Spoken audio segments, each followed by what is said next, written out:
سمعت عن الديتوكس؟ دي من الحاجات اللي ترندي بقى لها فتره يعني مش قليله. فكره الديتوكس بمنتهى البساطه هو الاعتماد في المشروبات بتاعتنا او في بعض الاكلات بتاعتنا على وجود عناصر مضاده للاكسده ومضاده للشيخوخه بكميات كبيره، على اساس ان هي تساعدني مع الوقت ان انا احس بالنشاط، وان الخلايا بتاعتي معدلات الحرق جواها يكون افضل، في نفس الوقت معدلات اصابتها او ان هي تعطل او ان يطلع خلايا تعبانه تبقى اقل بكتير.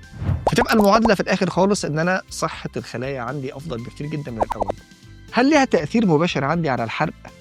الموضوع ده باغلب الترايلز اللي اتعملت او باغلب الدراسات اللي اتعملت طلعت ان استخدامات الديتوكس دايتس او الديتوكس درينكس، المشروبات اللي عاملين منها كلمه الديتوكس، تاثيرها المباشر على فقدان الوزن ضعيف جدا جدا جدا، ولكن اقدر اعتمد عليها كعوامل مساعده تساعدني ان انا احس ان انا شبعان، تساعدني ان انا حاسس ان انا بصحه كويسه في ظل ما انا موجود في الدايت او ان انا بلعب رياضه. وخلينا اديك امثله لشويه الحاجات اللي بتستخدم في الديتوكس. مثلا في واحد من الدايت بيتكلموا على اهميه وجود البروكلي مثلا معاك في اغلب الوجبات، سواء مع الفطار او مع الغداء او حتى في السناكس، واعتمدوا في الموضوع دوت بعيدا عن الفيتامينز اللي موجوده في البروكلي زي فيتامين A وفيتامين كيت وغيرها كتير من الفيتامينز والفوليك اسيد طبعا، وبعض المعادن والالياف. رجعوا الماده مهمه جدا موجوده في البروكلي اسمها السلفورفين، والسلفورفين دي واحده من اشهر الديتوكس كومبوننتس او المركبات بتاعت الديتوكس، بتساعد بشكل كبير جدا في الحفاظ على جوده الخلايا، نخاع العظم يشتغل مظبوط، فرص الاصابه بالاورام والشيخوخه اقل بكتير جدا.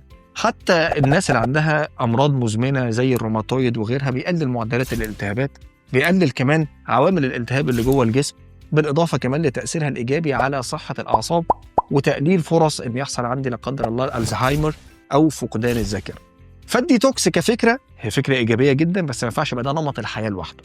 ده جانب بجانب الدايت المتوازن بتاعي، زائد طبعا تحسين الحركه بتاعتي على مدار اليوم، بالاضافه طبعا للنوم في التوقيتات اللي اتكلمنا عليها قبل كده. وكده يبقى انت رحت للمعادله الصحيه كويس، وافتكر دايما ان صحتك اهم.